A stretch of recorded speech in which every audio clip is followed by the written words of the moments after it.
You're watching Horror News Network. We're talking to David Sandberg about Annabelle 2. David, can you tell us about your vision? Annabelle Creation.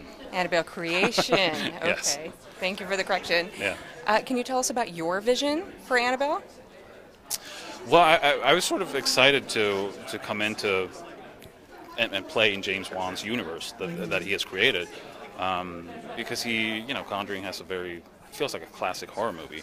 So this was my chance to do my version of sort of a classic, old school kind of horror movie. Okay. So that was a big thing throughout making this, to shoot it a certain way and to do a lot of longer takes, not do too much cutting all the time, which is sort of the style nowadays, and to also go very analog with the soundtrack.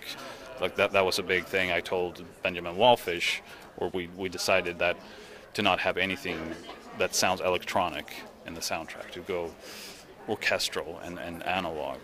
Okay.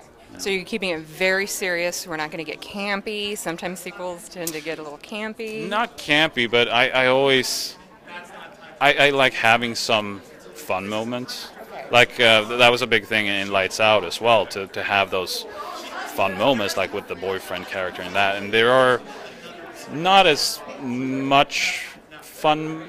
fun moments perhaps in Annabelle 2, but there's still some of that, because I think you need that to sort of have that dynamic range between super scary and, like, you can't be super scary the whole time. You have to sort of have peaks and valleys.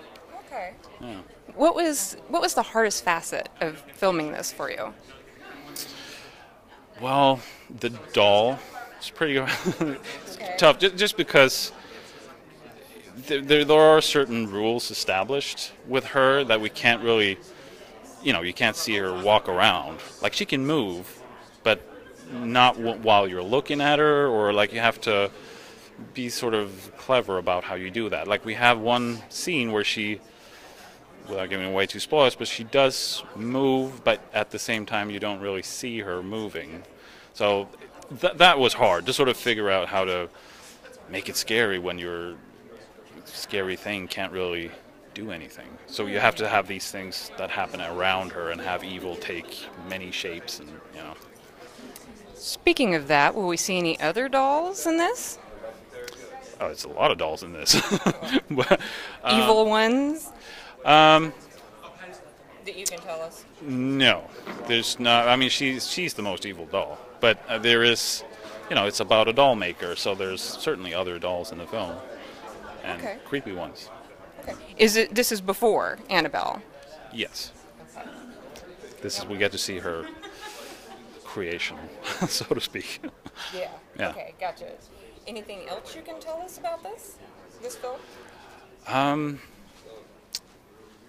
Yeah, I mean, it's a scary movie. Good. We've been testing it. I mean, we're showing it to audiences and previewing it, and it's a great reaction. Like, I love sitting in a theater with people and watching this, so I can't wait till it comes out and I can do that again. Great. Yeah. What other projects do you have going on?